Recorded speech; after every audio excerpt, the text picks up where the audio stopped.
wanti haaraan keessa hin jiru. Tokko takkaa balleesseeti wanta takkaa balleesseen umrii isaa guutuu dhama'aam. Tokko immoo si'a 99 si'a 100 balleesseeti homaan ta'uum. Jireenyi dubartii takkaa harkaa jalaa baanaan duubatti deebisuun baay'ee ulfaataadha. Akkuma dooniin bishaan irra deemu baqaqaa yookiin immoo cabaa xiqqoon bishaan suuta suuta seenuu jalqabde booddee doonii sana asii gadi liqimsitu jireenyi dubartiis akkanumadha.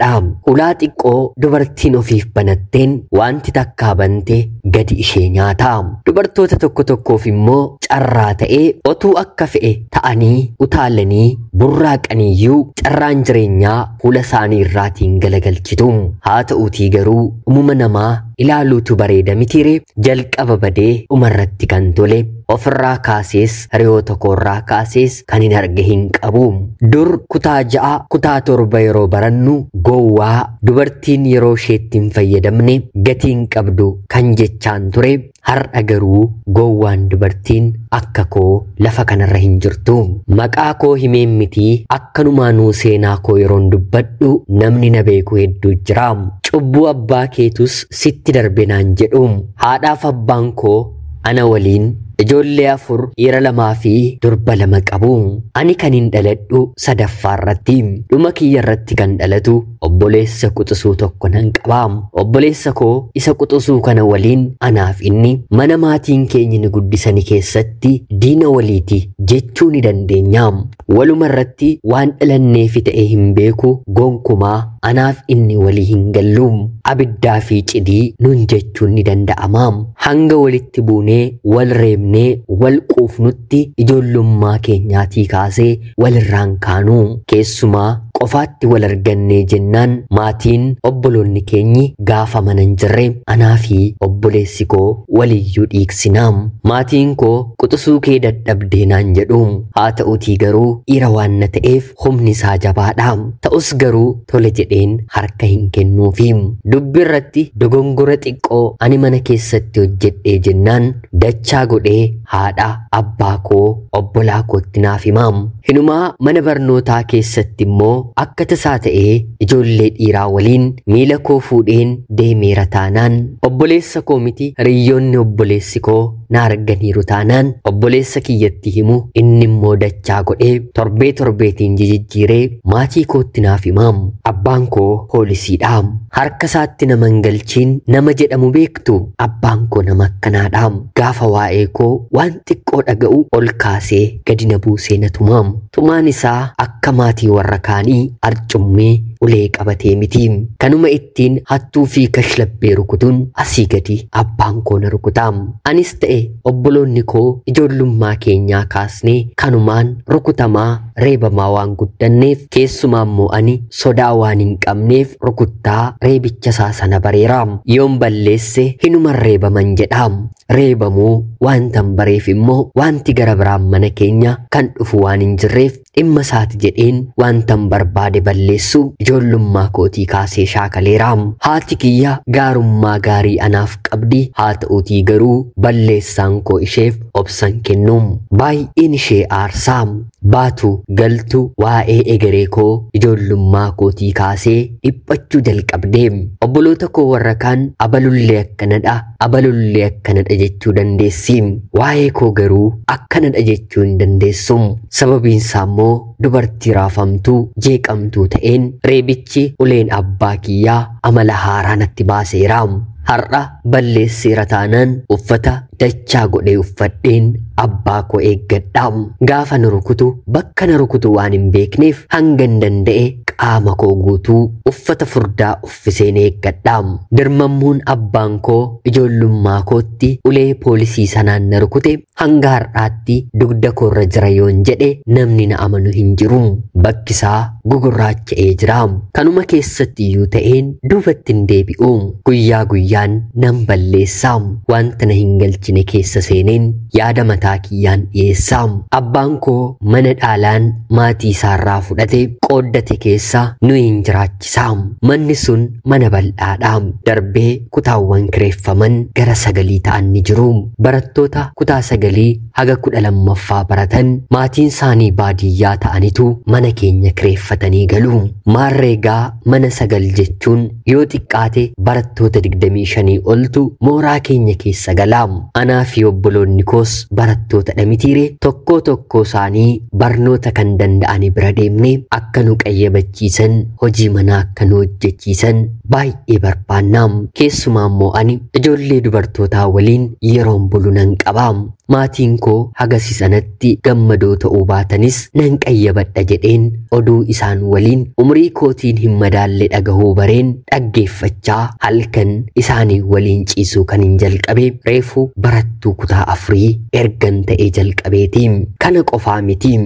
Barattoonni dhiiraa kutaama kireeffatanii kana keessatti dubartoota gara biraa galfatanii halkan akka fardeenii utaalaa oduu umrii kiyyaan hin madaalle oduu saalqunnamtii haasa'aa odeessaa buluum. Manni keessa jiraatamu kuni dhoqqeedhaan kan ijaarame waan ta'eef foddaa karaa duubaa jiru gaafa banamu wanti isaan odeessan guutummaatti dhagahamaam. Maarree ijoolleen dubartootaa ani deemeen isaan waliin bulu ciisi gadi hin dhaggeeffatiin naan jedhanis haa ta'uutii garuu walii isaaniitiin xiinxala haala warreen suni keessa jiran waliitiin haasa'uum. Yoona kana jedhuum. Maarree anis oduu kanaan coomu oduu kana dhaggeeffachuu umrii kanarratti waan hin jalqabeef wanta kaan odeessuu isaaniirraa waa'ee akkanaa yoo odeessan baay'ee natti tolaam. Yeroo hiriyoonni isaanii kabiroon mana isaanii dhufan mucaa kana ijoolleen se'inaa qancaradha jedhanii isaanitti dursanii dubbatu.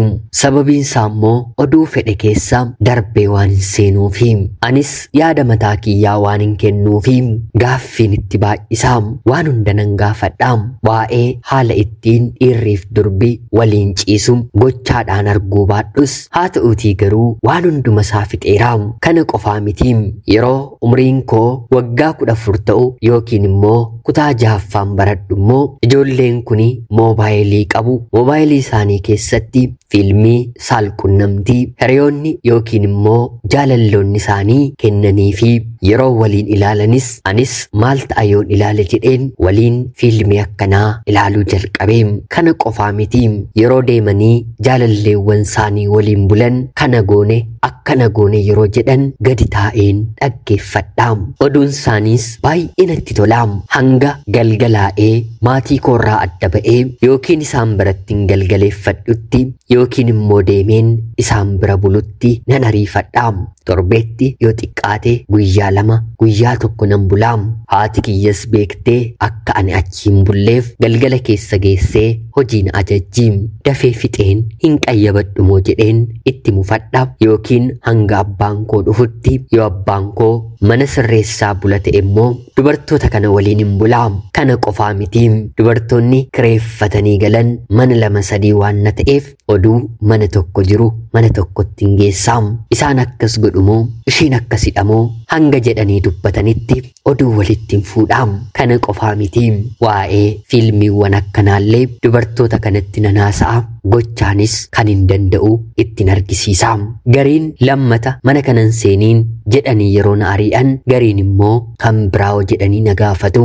Umrii ijoollummaatiin barnoota qofa qabadheen darbuu qabutti waan hin taaneen sammuun koo guutameem. Kutaa 6 yeroon baradhurraa kaasees gaaffii jaalalaa ijoolleen dhiiraa hedduun kutaa 2 kutaa 3 na caalanis naaf dhiyeessu jalqabaniiru. Ani yaanni yookiin immoo karoorri kiyya jaalallee qabadheen yeroo dheeraa waliin dabarseen yeroo jaalalaa gaarii qabaachuu otoo hin taane yeroo sanatti kan ani fedhu guyyaama tokko dhiira waliin ciisuudhaam. Baay'een hawwa tureem.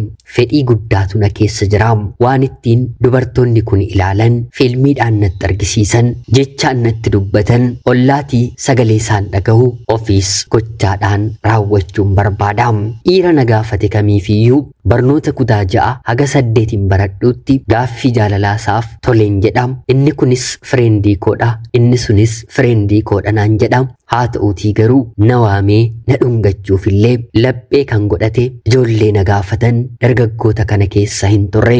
Sababiin isaa immoo hundi isaanii ijoolleedha. Kutaa 8 barachuu akkuman jalqabeen garuu haalli kun jijjiirame.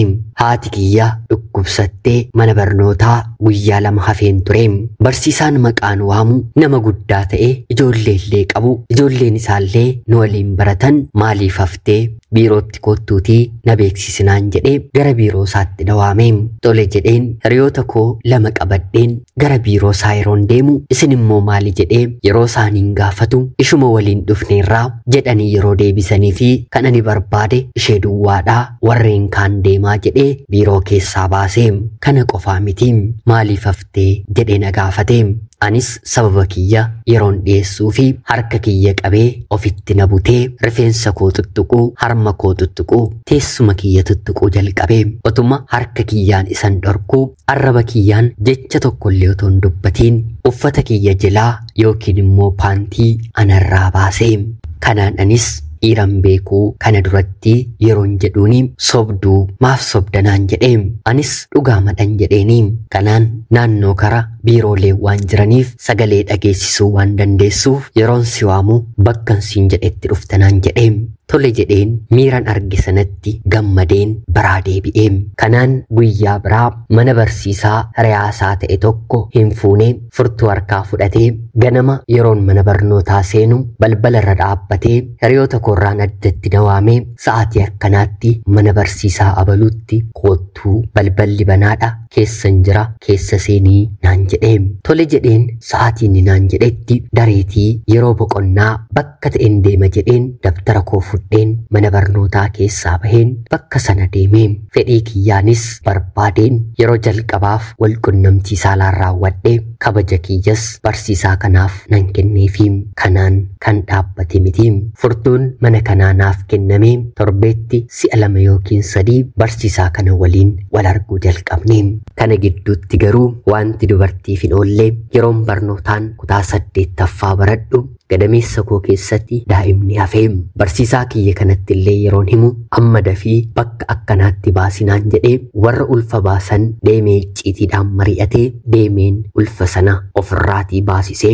Yeroo sanarraatii kaasee garuu na waamuus dide sin barbaadu naan jedhee. Haa ta'uutii garuu dubbiin miliqxuudha. Namni hedduun waa'ee koo dhagahee namoota hedduu qofa miti. Haati manaan barsiisaa kanaa dhageessee ati ijoolleedha ani siitiin nan daha har'aa miti egeree kee balleessita anaaf jettee isa waliin akka barbaadde ta'uu dandeessaa mataa kiyyaaf jedheen miti siif jedheenii hiriyaa kee waliin utaalii jettee natti dubbatte.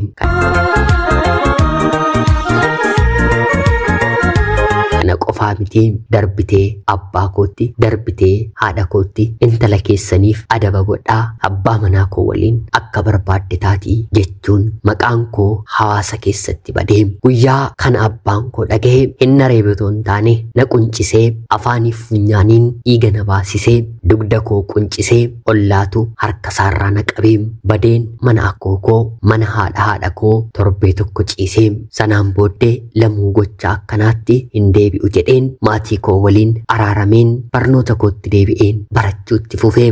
Waggaa tokko yookiin immoo baran kutaa 9ffaa baradhu homaa hariiroo tokkoyyuu dhiira kam waliin iyyuu ton godhiin dabarseen nagaadhaan narra darbee kutaa 10ffaan gahee. Ijoolleen yookiin immoo dargaggoonni kutaa 6 kutaa 7 yeroon baradhu dhagaafachaa turan karaa biraa natti dhufanii ani bar yeroo sanarraa kaaseen si jaalladhanaan jechuun ammas ijoollee dhiiraa garagaraa waliin saalqunnamtii keessatti hin kufee. Ana qofaa miti hiriyoonni koo dubartootaan waliin jiranillee harki caalaan isaanii karaa kiyya kufanii.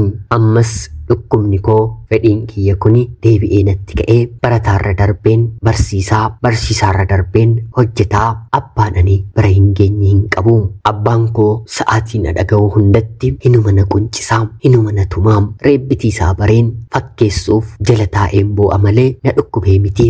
Qaamni koo reebicha bareeraa. Kanaan ammallee dabalataan kutaa 10 yeroon baradhu dabaleen nan ulfaa'ee eenyurraa akka ta'ellee hin beeku. Haa ta'uutii garuu dubartii mala aadaatiin kana dura gadameessa koo keessaa daa'ima baasteen ammas deemeen ofirraa baasisee ulfaa'uun nama naasisa mitiire si'a kanaa booddee dhiira bira hin gahu jedheen ammas nan kakadheem haa ta'utii garuu kakaan koo waggaa tokko oliin dabarreem kutaa 11ffaa akkuma yeroo kutaa 9ffaan baradhu afuura dhiiraa otoon argin hin darbeem kutaa 12 ergan gahee booddee garuu hundaafuu kanaan booddee dhiira biyya koo hin argadhu mitii kanaan booddee yuunivarsiitii waan hin deemuuf akkan barbaadeen ta'a jedheen akka barbaade ta'een hin dabarseem qabxiin maatirikii kutaa 10s kutaa 12s haala gaariin naaf dhufeeraam barnoota danda'een otoo hin taane hateenuman darbaam kanaan ammallee carraan yuunivarsiitii nagaheem yuunivarsiitii seeneen barachuu eegaleem amma abbaan koos obbolaan koos mana hin jiranii mitiire namni doormii keessa taa'ee maaliif kana goote abaluu waliin maaf deemte namni naan jedhu hin jiruum akkam barbaaden ta'a hiriyoonni koo gara doormiitti galgala sa'aatii 2 sa'aatii 3tti deebi'uum ani garuu halkan sa'aatii 9tti yeroon deebi'u nan qabaam si'a kana garuu wanti namatti tolu jaalalleema tokkoon qabadheem maatiinsaa mucaa Finfinneedha baay'ee na jaallateem yuunivarsiitii seeneen baatii 3ffaa booddee mana bakkee yookiin immoo diidaa nuuf kireeffatee waliin jiraachaa barachuu jalqabneem yeroo qormaanni jiru doormii bulaa yeroo qormaanni hin jirre immoo waliin bashannanaa maallaqa maatiinsaa erganiifitti akka garaa keenyaa ta'aa waliin dabarsineem kanaan otoo jennuuti akka ulfoofneef baay'ee of eeggachaan tureem haa ta'uutii garuu barnoota waggaa 1ffaa xumureen biyya gahee hangan deebi'utti marsaan laguu yookiin immoo dhiigni anarraatii hin dhaabbanne haa ta'uutii garuu daa'imni gadameessa koo keessatti hafeeraam mallattoon ulfaa kan jedhame tokkoyyuu narratti hin mul'anneem haa ta'uutii garuu ganna biyyatti dabarseen bona gara mooraa yuunivarsiitiitti yeroon deebi'u guyyaama tokko qofa of dadhabee jennaan jaalallee kiyyaan mana yaalaa nageessii qaamni koo natti tolaan jiru yeroon jedhuuni fuudhee nageesse ulfa baatii 5 naan jedhaniin anis maraachuun gahee amma dafaa narraa baasaa yeroon jedhuuni yeroonsaa darbeera ulfi baatii 3 darbe bahuu hin danda'u naan jedhaniin biyyattiin bilbiladheem dubartii si'a 2 ulfa narraa baastettiin lakkii hin danda'amu naan jetteem lafa lixu bakkan dhaquun dhabeem jaalalleen koo rakkoon qabuu haadha kiyyaaf nan kennaam haati koo ni guddifatti naan jetteem animmoo lakkin dahuun jedheeniim akka daa'imni kuni gadameessa koo keessatti du'uuf harkaan garaa koo rukutaam haa ta'uutii garuu wanta rabbi kaa'ee baasuun hin danda'amu dubartiin ulfi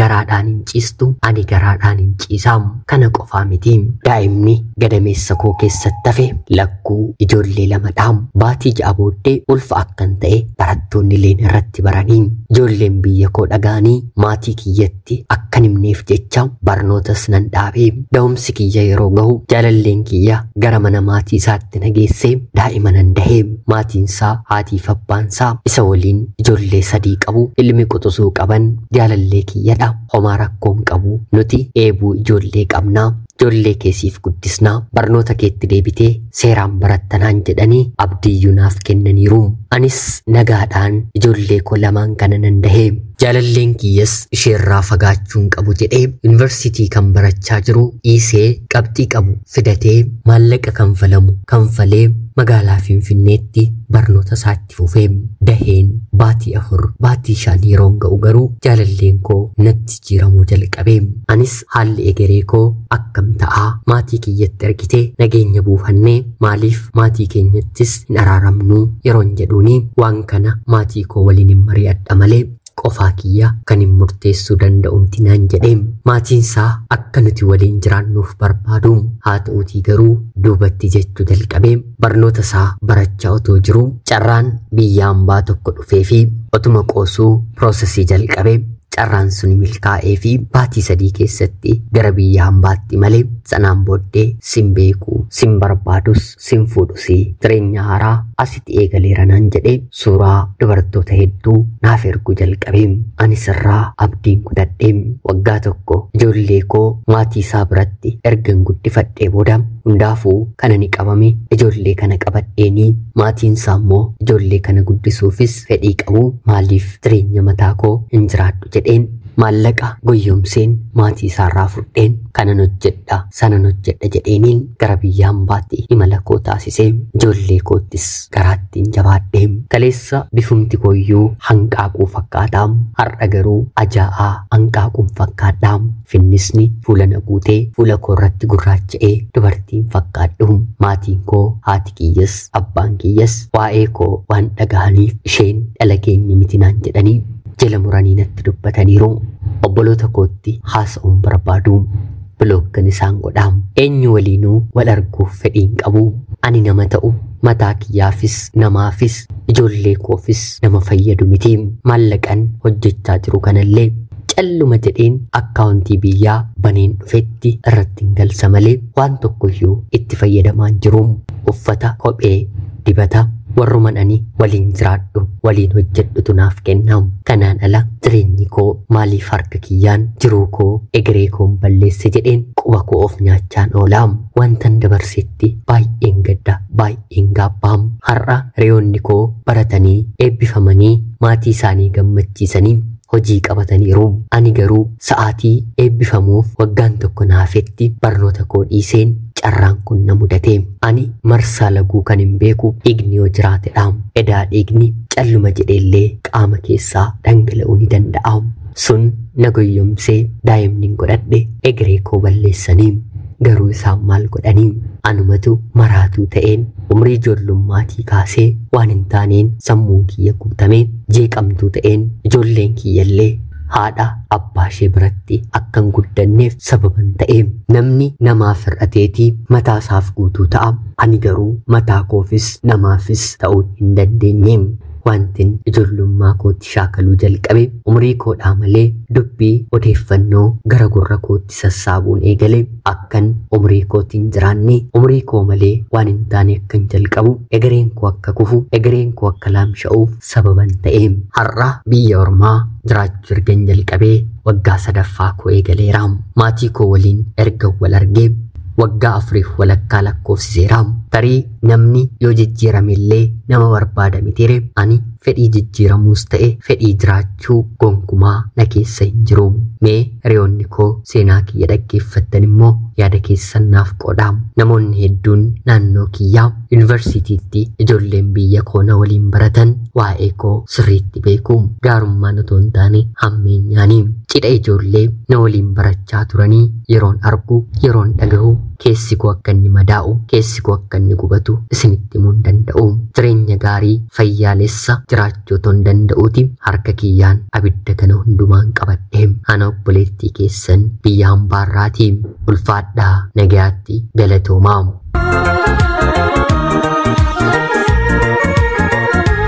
Yoyyaa ashamaa akkam jirtu kabajamtootaaf hordoftoota qophii keenyaa nagaaf jaalalli tokkummaan bakka jirtan hundaatti hunda keessaniif yaa ta'u jecha guyyaa irraallee seenaa ajaa'ibaa obboleettiin keenya tokko nuuf qooddee isiniif dubbiseen hin kaa'a akkasin irraa barattaniif hubannoo cimaatee tokko irraa argattan homaa shakkii tokkollee hin qabu obboleettii keenya seenaa kee kana nuuf qooduu keetiif guddaa galatoomiseen jecha kabajamtootaaf hordoftoonni qophii keenyaa seenaa ishee dhaggeeffattan yaada keessan komentii jalatti qoodaafi jecha qophiin sa'aatii kanaaf guyyaa irraaf isiniif qabadheen dhiyaadhellee kanuma fakkaatti yonaatti yeroo keessan naaf kennitanii dhaggeeffachaa turuu keessaniitiif guddaa galatoomaa jecha laayik sheerii fi sabskiraayib gochuullee hin dagatinaa qophii seenaa barsiisoo fi bashannansiisoo gara biraatiin haga walitti deebinutti bakka jirtan maraan turtii gaarii.